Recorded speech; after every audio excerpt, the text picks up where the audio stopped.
आज जो है वो भोला नाम का व्यक्ति बहुत ही सज्जन था, सरल था, इतना सीधा साधा था कि उसको जिस प्रकार की भांति काम बता दिया जाए, जो काम कह दिया जाए, वो उसी प्रकार की हाँ में हाँ बोलता था। अरे वो तो इतना सज्जन था कि तुम कहो कि यहाँ 24 घंटे बैठे रहो तो वहां से एक क्षण भी ना हिलेगा। ये उसमें गुण था, ये गुण ही मान लीजिए कि उसमें एक गुण था कि वो सरल था, सीधा था, सज्जन था।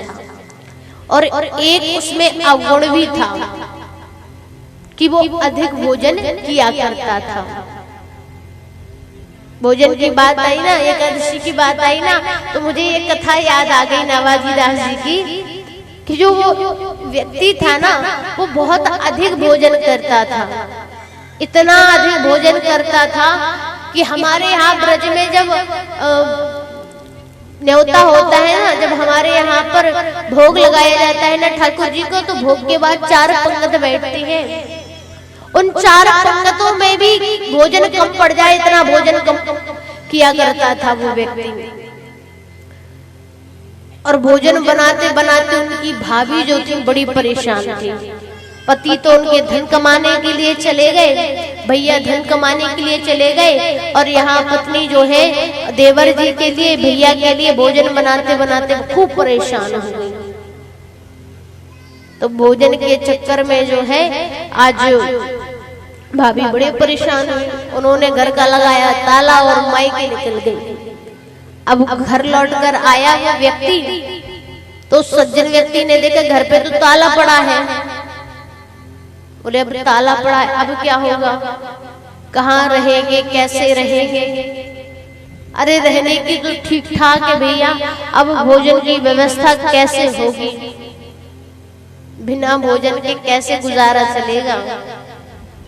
तो इतने में ही गांव के समीप में एक ब्राह्मणों की टोली आकर रुकी हुई थी। वहां पर जाकर जो है आज सज्जन व्यक्ति देखता है कि अरे भैया यहाँ पर तो खूब मोटे ताजे बढ़िया सज्जन लोग बैठे हुए हैं। जाकर सज्जन व्यक्तियों से पूछा कि भैया तुम कौन हो? और देखने से लग तो रहा है बढ़िया खाते पीते घर के हो, अच्छे घर के लगते हो, तो आप कौन हो? तो उन व्यक्तियों से जब ये प्रश्न किया गया तो तपस्या करते हुए जो है ऋषिवन ने कहा, संत ने कहा कि भैया हम महंत हैं और जो है हम भगवान की भक्ति करने वाले लोग हैं, भगवान का सत्संग करते हैं, भगवान का कीर्तन करते हैं, और जो है ये जो आसपास यहाँ पर भगवान के भजन में लीन है ये हमारे सभी शिष्यगण हैं। ये प्रभु की छोटी सी कुटिया है, ये आश्रम है, इस आश्रम में हमारा निवास है। बोले तो इस आश्रम में होता क्या है? बोले कुछ नहीं होता, बस ब्रह्म मुहूर्त में उठो, स्नान ध्यान करो, भगवान का संकीर्तन पूजा पाठ करो, भोजन प्रसादी ग्रहण करो, और भोजन प्रसादी के बाद बस एक ही काम में लग जाओ, भजन में लग जाओ, कीर्तन में लग जाओ, गायों की सेवा करो, संतों की ब्राह्मणों की सेवा करो, जो सेवा बन पड़े वो तुम करो, और भोजन करो, भजन करो, बस इतना ही काम है। बोले बस इतना सा काम? बोले और कुछ काम नहीं है यहाँ पर लोगों को? बोले नहीं, वृंदावन के लोगों को और कोई कुछ काम आता ही नहीं है, बस उठो, स्नान करो, भजन करो, भोजन करो, फिर भजन करो, फिर भोजन करो, बस इतने में ही उनका दिन निकल जाता है। बोले अच्छा ये तो और भी अच्छी बात है, तो क्या इस आश्रम में आने के लिए मुझे कुछ करना पड़ेगा? बोले कुछ भी नहीं। बोले बस आश्रय लेने के लिए तुम्हें गुरु मंत्र की आवश्यकता है, तो गुरु मंत्र ले लो, आश्रम में आ जाओ, क्या दिक्कत है? बोले ठीक है, तो आप गुरु दीक्षा दे दो। गुरु दीक्षा भी दे दी। अब बोले गुरुजी अब बताइए कि अब मैं क्या सेवा कर सकता हूँ? अब वो सज्जन व्यक्ति इतना सरल है, इतना सीधा साधा है कि क्या बताए, बहुत ही सीधा साधा, इतना सरल है कि पूछो मत। तो फिर गुरुजी कहते हैं चलो कोई बात है ही नहीं है, सज्जन व्यक्ति है, गुरुजी भी स्वभाव को समझ लेते हैं। गुरुजी कहते हैं कि सर्वप्रथम ब्रह्म मुहूर्त में उठना, उठ करके स्नान करना, स्नान करके सर्वप्रथम प्रभु की सेवा करना, प्रभु की सेवा के बाद जो है गौ की सेवा करना, गाय की सेवा करके भंडारी जब भोजन बनाकर भगवान को प्रसादी लगा देगा तो प्रसादी के बाद सब लोग समय पर बैठे, क्योंकि यहाँ समय का विशेष ध्यान रखना पड़ता है। फिर उसके बाद जो है तुम्हें और कोई काम नहीं है, मन हो तो कुछ काम करना हो तो अपने मन से कुछ काम कर लेना, और ना हो तो विश्राम करना, आराम करना, और आराम ना करना हो तो संतों की सेवा करना, जो ब्राह्मण आए उनकी सेवा करना। बोले ठीक है। अब यहाँ पर भोर सवेरा हो, स्नान करें, भगवान की भक्ति करें और भगवान की भक्ति में लीन होकर जो है समय की प्रतीक्षा करें कि कब भोजन का समय आए। भोजन का समय आए, पंगत लग जाए। जब पहली पंगत बैठे, पहली बारी में जो लोग बैठे उनके साथ जो है वो सज्जन व्यक्ति, भोला नाम का व्यक्ति बैठ जाया करता था। अब पहली पंगत उठ गई, दूसरी पंगत उठ गई और तीसरी बारी जब आई, तीसरी में जब लोग बैठने लगे तो जो परोसने वाले उनके शिष्य लगे हुए थे वो कहते हैं भैया बीच बीच में जरा पानी भी पीते जाना, कहीं गले में भोजन लग गया तो भोजन की जगह, भजन की जगह जो है अब किसी और चीज की तैयारी करनी पड़ेगी। बोले जब बीच आएगा तब तो पानी पिएंगे महाराज, अभी बीच आने तो दो। अब देख लीजिए कितना भोजन करता होगा वो व्यक्ति, कितना अवगुण होगा उसके अंदर। और गुण भी एक था, वो गुण भी नहीं छुपाए छुपता था कि वो एकदम सीधा साधा था, इतना सीधा था कि जितना तो आप इतने लोग बैठे हैं, हम भी बैठे हैं ना, हम भी इतने सीधे नहीं होंगे जितना वो व्यक्ति सीधा था। जितने कन्हैया जी टेढ़े हैं ना, उतना ही समझ लीजिए कि वो व्यक्ति सीधा था। आज नाभाजी दास वर्णन कर रहे हैं कि व्यक्ति बहुत ही सरल था, बहुत ही सज्जन था।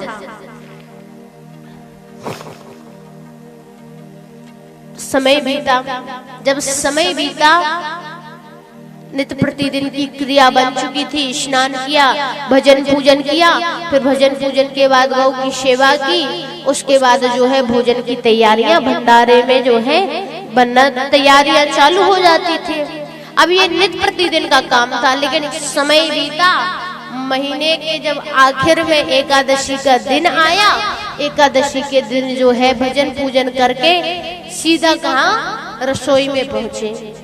अब वहां देखा कि भंडारे में जो है सारे पात्र खाली पड़े हुए हैं, तो दौड़ा दौड़ा सज्जन व्यक्ति गुरुजी के पास गया। गुरुजी आज मुझसे कोई भूल चूक हो गई या फिर आज समय से पूर्व ही भोजन हो चुके हैं, आज भंडारे में तो सब कुछ खाली पड़ा हुआ है, कुछ भी भोजन को है ही नहीं है, आखिर इतने जल्दी सबने भोजन कर लिया और पता भी नहीं चला।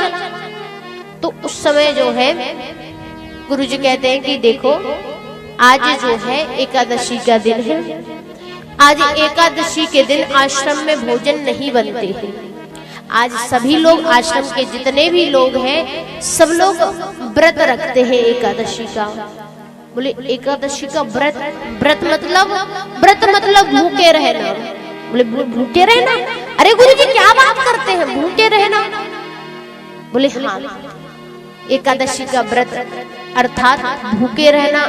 और भूखे ऐसे नहीं रहना, आप जल पी सकते हैं, एक आध फल ले सकते हैं, लेकिन व्रत रखने का मतलब ये नहीं है कि फलाहार का भी मतलब ये नहीं है कि तुम खूब थाली भर भर के जो है नाना प्रकार के खूब फलाहार बनाओ और खूब पाव चकाचक होकर जो है फिर कहो गया है बस हो गया एकादशी का आज व्रत है भैया हमारा। ऐसा नहीं होता एकादशी का व्रत। एकादशी का व्रत तो वो होता है जो बस या तो आप एक फल ले लो या फिर एक गिलास दूध ले लो, है ना, फिर या फिर एक समय रात्रि के समय भोजन कर लो और भोजन ने एक समय रात्रि के फलहार ले लो, या फिर इतना नहीं बन पड़ता है तो आप 2 समय जो है फलहार ले लो जो नहीं रह सकता है।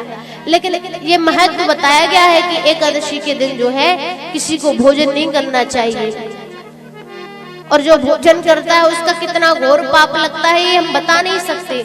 गुरुजी बता रहे हैं कि आज भैया तुम्हें भी एकादशी का व्रत रखना है। तो भोला कहता है, सज्जन व्यक्ति कहता है कि गुरुजी अगर आज हमने एकादशी का व्रत रख लिया ना तो द्वादशी भी नहीं हमें देख पानी है, द्वादशी को ही हम चल बसेंगे सीधा।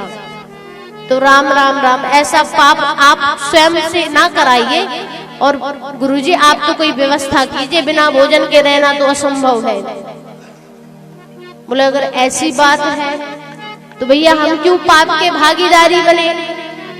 वो रखा है भंडारे में सामग्री उठाओ और आश्रम से दूर वन को जाकर जो है तुम भोजन बनाओ, ठाकुर जी को लगाओ, स्वयं पाओ। लेकिन ध्यान रखना आश्रम के आसपास भी भटकना मत, क्योंकि अगर भोजन की सुगंध आ गई ना तो ये जितने भी शिष्यगण है ना ये सब तुम्हारी पाली में बढ़ले पड़ेंगे, तुम्हें ही सबको भोजन बनाना पड़ेगा। फिर बोले नहीं नहीं गुरुजी बस इतनी कृपा कर दी, बहुत बड़ी बात है। सज्जन व्यक्ति जो है गया भंडारे से, भंडारी ने उसको सामग्री दी, आटा, दाल, चावल, सब्जी, मसाले, और दूर आश्रम से जाकर वन में जो है भोजन बनाना प्रारंभ किया। भोजन बनाते बनाते आधा दिन बीत गया, दोपहर का समय हो गया, खूब तेज गर्मी, भूखों के मारे जो है प्राण निकले जाए। भोजन बनकर तैयार हुए। जब भोजन बनकर तैयार हुए तो यहाँ गुरुजी की बात याद आ गई भोजन पाने से पूर्व, कि गुरुजी ने कहा था भोजन बन जाए, प्रसादी बन जाए ना तो रघुनाथ जी को भोग लगा देना। और रघुनाथ जी को भोग लगाने के बाद जब रघुनाथ जी भोग पाले तब जाकर जो है तुम भोजन करना। तो अब गुरुजी तो और विचित्र है, एक ना एक बीच में बात लगा ही देते हैं, फलाना से फलाना काम कर ही देना। दिन रात गुरुजी को भी चैन नहीं है, कोई ना कोई काम बताते ही रहते हैं। चलो कोई बात नहीं, जब गुरुजी ने कुछ कहा है तो उनका काम कर ही देते हैं, क्यों कहने सुनने को रह जाए। तो 2 गक्कड़ बनाई खूब बढ़िया मजे से, और 2 गक्कड़ में ही आधा दिन निकल गया। अब रघुनाथ जी को भोग लगाना था तो थाली बढ़िया सुंदर पत्तल में जो है भोजन प्रसादी लगाई गई, और भोजन प्रसादी लगाकर के जो है यहाँ पर भोला सज्जन व्यक्ति उनके लिए जो है न्योता करता है, उनके लिए जो है आवेदन करता है, उनके लिए प्रार्थना करता है कि आप आइए भोजन का भोग लगाओ। भोग लगा के हमें भी इच्छा प्रकट हो कि हम इस भोजन को, आप जब पाओगे तो हम इस भोजन को ग्रहण करेंगे। अब बेचारा भूखा प्यासा जो 4 पंक्तों का भोजन एक अकेला व्यक्ति कर ले, वो भला आधे समय तक कैसे भूखा रह सकता है। तो सज्जन व्यक्ति का भाव रघुनाथ जी को प्रार्थना करते हुए कहते हैं, सीताराम आइए, राजा राम आइए, मेरे भोजन को भोग लगा जाइए। सीताराम आइए, राजा राम आइए, मेरे भोजन को भोग लगा जाइए।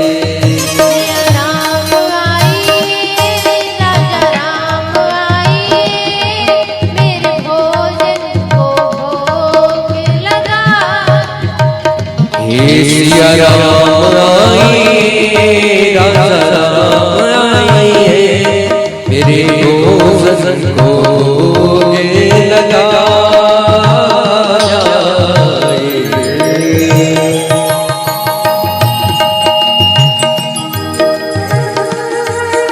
तो जब प्रार्थना की, विनती की, विचार किया कि हे प्रभु समय बीता जा रहा है, आधा दिन भूखे प्यासे बीत गया है, जो है आप आइए, आपका स्वागत है। आकर के ये जो जितना भी रूखा सूखा भोजन है, इस भोजन की प्रसादी लगाइए, प्रसादी लगा करके पाइए और पा करके हमें भी पबाइए। तो भगवान जो है रघुनंदन जो है प्रभु राम जो है भक्त के सौंदर्य भाव को देख रहे हैं, आभास कर रहे हैं इस भाव को कि इस भाव में कितना प्रेम है। जब इस भाव को देखा समय बीता, यहाँ सज्जन व्यक्ति भोला देखता है कि अभी तक कोई नहीं आया है, अभी कोई भी नहीं दिख रहा है यहाँ पे, इतना घनघोर जंगल है। जब किसी को ना आता देख तो पीछे से इतना कह दिया कि देखो आप जो भी है रघुवर रघुनंदन है, आपसे इतना कहना है कि देखो हम तो भूखे प्यासे रह नहीं सकते, भले आप रह लोगे क्योंकि भैया आपको एकादशी की आदत होगी, लेकिन हमें एकादशी की आदत नहीं है।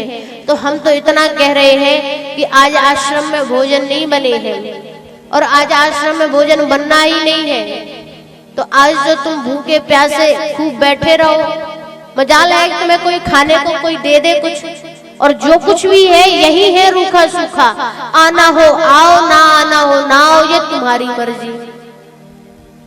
बस जब प्रभु ने इतनी बात सुनी, भक्त की भाव को स्पर्श किया कि कितना सौंदर्य भाव है, भक्त कितना सरल है, भक्त ये जानता ही नहीं कि आखिर ये किसको प्रभावित करने का प्रयास कर रहा है। भक्त के भाव को देखकर प्रभु रामचंद्र सरकार माता सीता सहित जो है आज वन में आए हैं। भक्त के जो भाव का भोग उन्होंने लगाया है, जो प्रेम का भोग जो उन्होंने लगाया है प्रभु के लिए, तो आज माता सीता सहित जो है प्रभु आए हैं। जब आते हैं तो भोला कहते हैं, अरे भैया तुम्हें इतनी देर लग गई आने में, अरे ऐसे कैसे भगवान को इतनी देर लगती है कहीं आने में। समय बीत गया, कितनी देर हो गई, भोजन भी ठंडा हो गया, प्रसादी लगाने में भी मजा नहीं आएगा, ठंडा ठंडा खाओगे, ठंडा ठंडा पाओगे और ठंडा हमें भी पवाओगे। कैसे भगवान इतनी देर कर दी। चलो कोई नहीं, देर आए दुरुस्त आए, अच्छी बात है, आए हो तो चलो भोजन लो, लेकिन एक मिनट रुक जाओ, ठहर जाओ। ये संग में कौन है तुम्हारे, ये साथ में कौन है? मैंने तो तुमको बस बुलाया था, ये संग में किसको लेकर आए हो? बोले ये सीता जी है, ये हमारी पत्नी है, ये धर्म पत्नी है। बोले धर्म पत्नी है तो क्या हुआ, संग में लेकर घूमोगे क्या? अरे आपको बस बुलाया था, आपके साथ आपकी पत्नी को थोड़ी बुलाया था। अरे ये तो वही बात होगी, न्योते में एक का नाम लिख दिया जाता है, पूरा परिवार ही चला आता है, हैं? अरे जब पूरे परिवार को बुलाएं तब पूरा परिवार आओ, लेकिन ये क्या बात हुई, एक का नाम लिया और दो लोग आ गए। चलो कोई बात नहीं, आ गए हो, चलो ठीक है, अब अगली बार से ध्यान रखना जरा, ठीक है। अब आ गए हो, भोजन का भोग लगाओ, कितना विलंब करते हो। भक्त का भाव देखिए, ये वो नहीं जानता है कि किससे किस प्रकार की बातें करनी चाहिए, वो नहीं जानता है। वो इतना सीधा सज्जन है कि वो भगवान से इस प्रकार की बातें कर रहा है जैसे अपने मित्र से बातें करता हो। भगवान ने इस भाव को स्वीकार करते हुए भोग लगाया, स्वयं पाया, भक्त को पवाया, समय बीता। फिर एकादशी आई। जब अगली एकादशी आई तो उन्होंने जो है विचार किया कि मैंने तो रघुनंदन को बुलाया था और उनने अपने साथ जो है अपनी पत्नी को भी लेकर आए थे। अब एक काम करते हैं, एक वो हो गए, एक उनकी पत्नी हो गई और तीसरे हम हो गए, तो 3 लोगों के भोजन के हिसाब से 3 पैरी आटा, तो हाँ चलो इतना ही ठीक होगा। गुरुजी आज जो है भंडारी जी से कह देना आज हमें 3 पैरी आटा चाहिए, थोड़ी सी दाल चावल, थोड़ी सी दाल, थोड़े मसाले अधिक कर देना, सामग्री थोड़ी अधिक कर देना, क्योंकि आज जो है इतना ही सामग्री उपयोग में आएगी। अब वो गुरुजी ने कहा कि इतनी सामग्री का क्या करेगा, एक अकेला व्यक्ति कितना खाएगा, बहुत से बहुत 4 रोटी, बहुत से बहुत 8 रोटी, और पतली पतली छोटी छोटी बना दो भैया। हमारे जैसे देखिए असाटी परिवार में बड़े प्रेम से सुंदर भाव से पवाते हैं लोग, छोटे छोटे बड़े पतले पतले रोटा देते हैं बड़े खाने के लिए, है तो बहुत से बहुत 15 रोटी भी एक व्यक्ति के लिए काफी है, लेकिन 3 पैरी आटे का करेगा क्या आखिर। तो गुरुजी ने कहा चलो कोई बात नहीं है, सज्जन है, भोला भाला है, शायद अधिक भूख लगती हो, क्या पता इसकी क्रिया हमारी क्रिया से अधिक हो, ये अधिक भोजन अधिक भोजन पचा लेता हो, चलो कोई बात नहीं, दे दो भैया, भंडारी से कह दिया जितना जो मांगे देते जाना। तो 3 पैरी आटा लेकर जो है फिर गया बन को, फिर बनाई, फिर भोग लगाया। लेकिन अब इस बार जो है ध्यान रखा कि अब अकेले को भोजन नहीं लगाना है, अकेले को नहीं बुलाना है, अब तो उनके साथ उनकी पत्नी भी आएंगी, तो उनका भी स्वागत सम्मान करना हमारा फर्ज रहता है। तो इस बार जो है उनके स्वागत में भाव से जो है भक्त प्रभु को बुलाते हैं, प्रभु के साथ उनकी धर्म पत्नी को भी भिजवाते हैं न्योता कि आप दोनों आइए, स्वागत है, वंदन है। राजा राम आइए, प्रभु राम आइए, मेरे भोजन को भोग लगा जाइए। राजा राम आइए, सीता राम आइए, भोजन को भोग लगा जाइए।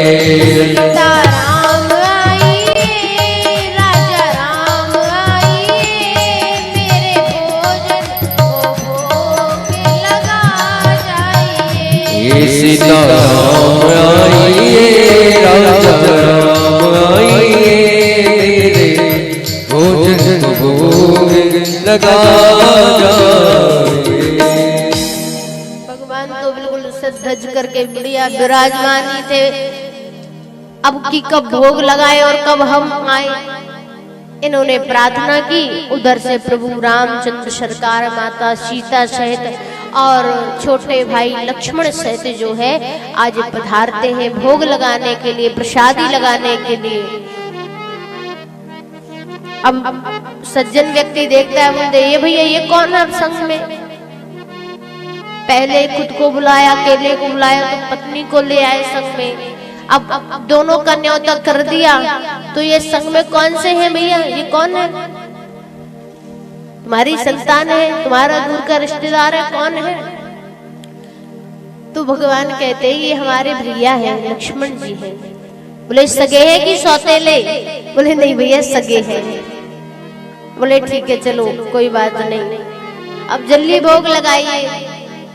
समय बीत जाता है, आपको पता भी है कि हम कोई भोजन बनाने में एक्सपर्ट तो है नहीं है कि झटपट बनाई और झटपट भोजन लगाया, झटपट भोजन लगा के जो है आप आ गए, आपने प्रसादी लगाई, पाया भोजन और फिर हमें पवाया। समय लग जाता है, हर एकादशी को 3 बज जाते हैं भोजन करते करते। चलो ठीक है फिर भी लगाओ। भगवान ने प्रसादी पाई, भक्त को भी पवाई। अब समय बीता, फिर अगली एकादशी आई, फिर वही बातें दोहराई गई। बोले भैया अब इतनी सामग्री से काम नहीं चलेगा, अब अधिक सामग्री लगेगी। तो भंडारी ने कहा क्यों भंडारी, थोड़ा और सामग्री को बढ़ा देना। अब भंडारी ने सामग्री तो दे दी, क्योंकि गुरुजी ने कह दिया था कि जितनी सामग्री मांगे उतनी दे देना। लेकिन सामग्री तो यहाँ ले गया वो, वहां भंडारी जो है गुरुजी के पास गया। गुरुजी से कहा कि आज तो भैया हद्दी कर दी इस व्यक्ति ने, इतना कैसा मतलब भोजन करना, ऐसा कैसा भोजन बनाना कि एक व्यक्ति के लिए 1 क्विंटल आटे की आवश्यकता है। एक दाल की कट्टी ले गए, मसालों के सारे पैकेट ही ले गए।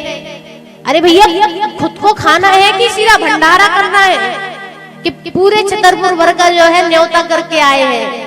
ऐसा कैसा है भैया भोजन बनाना, समझ ही नहीं आया कुछ। तो यहाँ पर भंडारी जो है शिकायत कर देता है गुरुजी से कि आज तो जो है आधी सामग्री लेके गया है, भंडारे में बस आधा ही बचा है।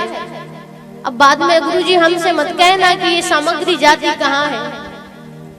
और बची कुची कोई कसर थी तो जितने भी चापलूस से वो शिष्य थे उन्होंने भी 2-4 जो है पीछे से बातें लगा दी, हाँ हो ना हो ये तो चोरी करता है, ये डाका डांटता है, ये सामग्री को बेच के आता है। अरे गुरुजी आप हो जो आप इसको लाड प्यार करते हो, आप इसको एकदम सीधा भोला भाला समझते हो, ये जो दिखता है वैसा है नहीं। अब गुरुजी का जो है दिमाग जो है पारा जो है गर्म हो गया। बोले मैंने तो इस शिष्य को कितना प्रेम दिया, कितना जो है प्रेम से रखा। मैंने तो ये समझा कि ये सीधा है, सज्जन है, इसका कोई है नहीं है, और जिसका कोई नहीं होता साधु संत उसको अपना बना लेते हैं। लेकिन इसने तो दुराभावना का कारण पैदा कर दिया यहाँ।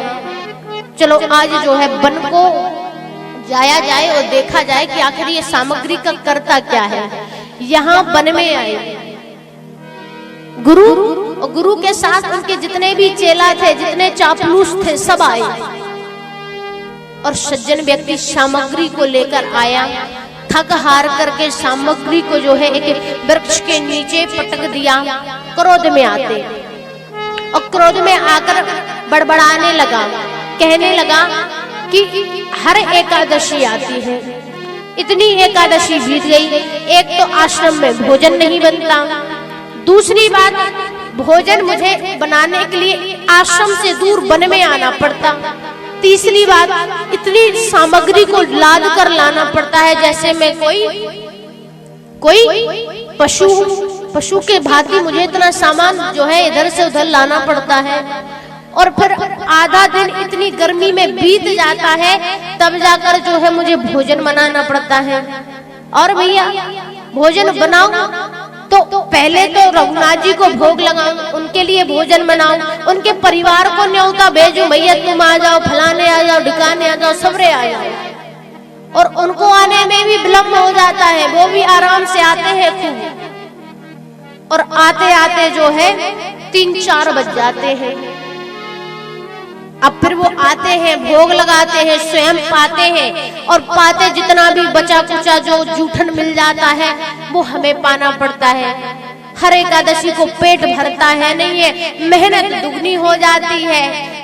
इतना पसीना तो मैंने आज तक जीवन में नहीं बहाया, इतना परिश्रम तो मैंने आज तक नहीं किया। अब नहीं मुझे भोजन बनाने, अब नहीं मुझे एकादशी पे किसी को भोजन पवाने, अब तो जो है वो स्वयं बनाएंगे, स्वयं पाएंगे। आज हमें न पाना है न पवाना है।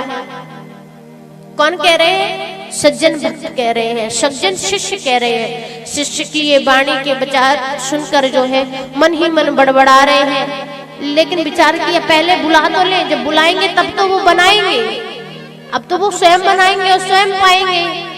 तो यहाँ भक्त का ऐसा विचार कि वो भगवान से ये कहता है कि स्वयं आओ और स्वयं ही पाओ, ना आज हमें बनाना है, ना पवाना है, ना पाना है। अर्थात ना तो हम भोजन बनाएंगे, ना तो हम तुम्हारे लिए थाल लगाएंगे, और ना ही तुम्हें पवाएंगे। जब तुम स्वयं आओगे, स्वयं बनाओगे, स्वयं पाओगे, तब देखते हैं कि कितनी मेहनत लगती है, कितना परिश्रम लगता है। तो भक्त का सुंदर भाव, सीताराम आइए, राजा राम आइए, लक्ष्मण राम आइए, मेरे भोजन को भोग लगा जाइए। सिया राम आइए, राजा राम आइए, लक्ष्मण राम आइए, मेरे भोजन को भोग लगा जाइए।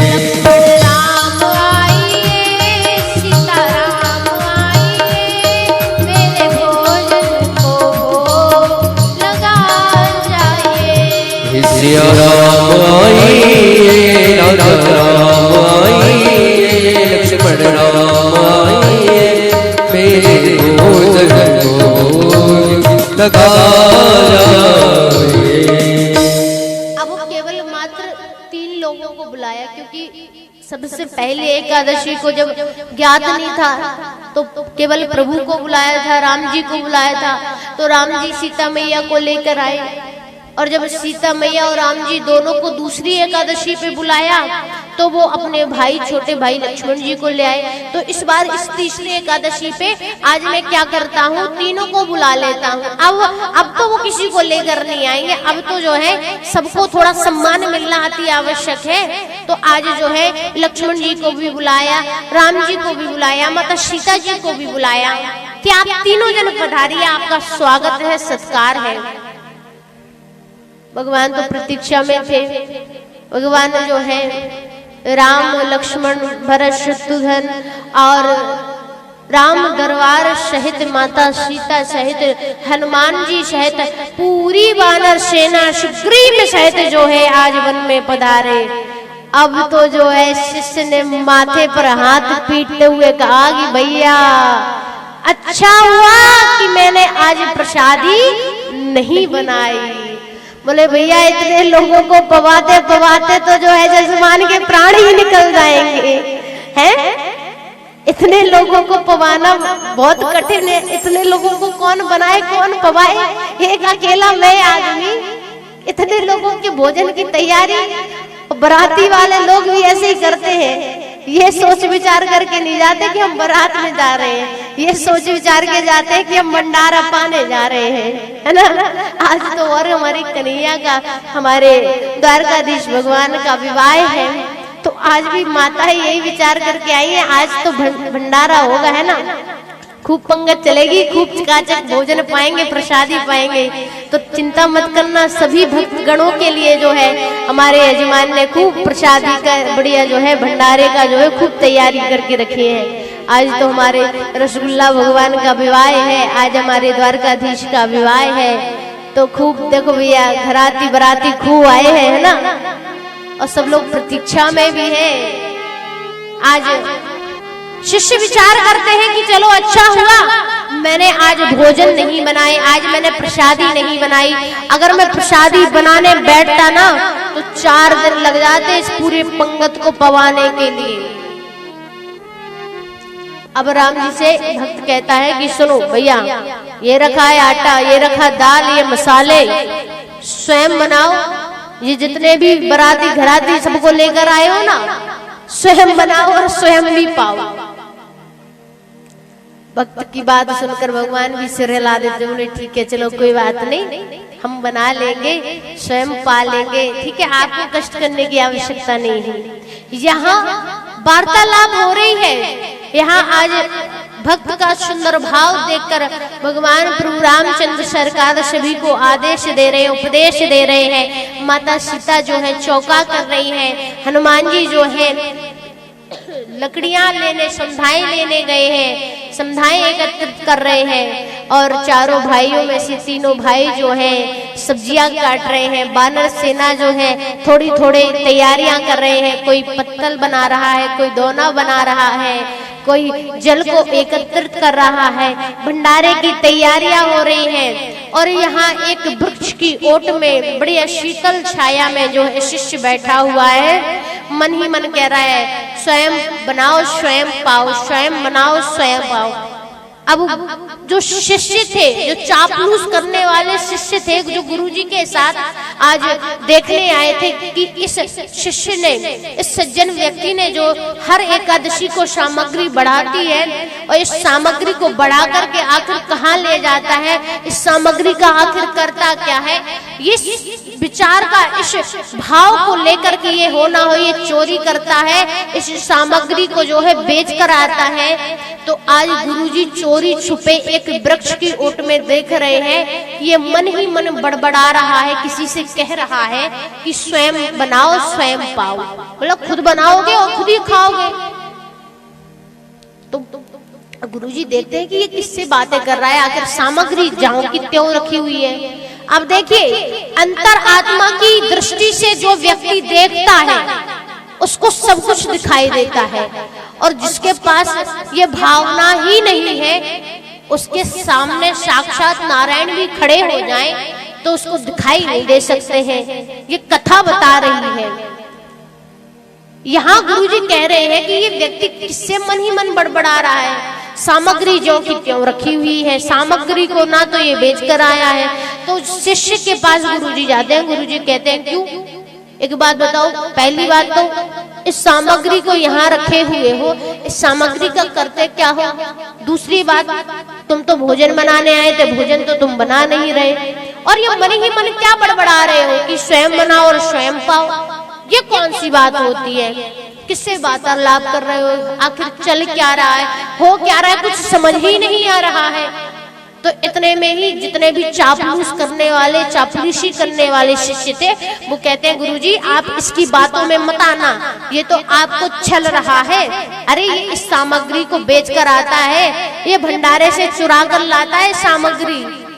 अब जब इतना सुना कि मुझ पर चोरी का आरोप है, तो गुरुजी से कहा कि गुरुजी अरे ये लोग झूठ बोल रहे हैं, मैं कोई चोरी नहीं करता हूँ, मैंने कोई चोरी नहीं की है। आपने ही गुरुजी कहा था भंडारी से कि जितनी सामग्री की आवश्यकता पड़े उतनी सामग्री भंडारे से ले लेना, और मैंने तो जितनी सामग्री की आवश्यकता पड़ी उतनी ही सामग्री ली, अन्यथा मैं क्यों किसी प्रकार की चोरी करूंगा। बोले जब चोरी नहीं करते तो हो सकता है इस सामग्री को बेच कर आते हो। बोले कहाँ से बेच कर आऊं, सामग्री आपके सामने पड़ी हुई है, लोग यहाँ पर देखो सामग्री भंडारा बनाने की जो है, भंडारा बन रहा है, भंडारे की तैयारियां चल रही है। बोले भंडारे की तैयारी चल रही है, अब ये कौन सी बात होती है।